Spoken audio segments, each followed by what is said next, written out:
guys, welcome to another tutorial of the Solution Journals. Today we will learn how to report offensive comment on Twitter, on X.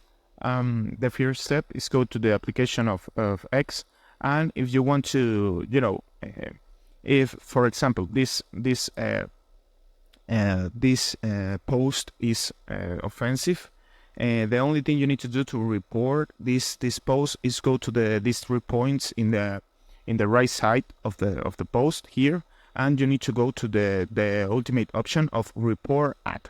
So you pick here, and you need to select the option if you want to report for why you report that post. So adult content, adult sexual content, illegal product and service. You can pick here in something else, for example, and you pick here in thanks for letting us, and you send to this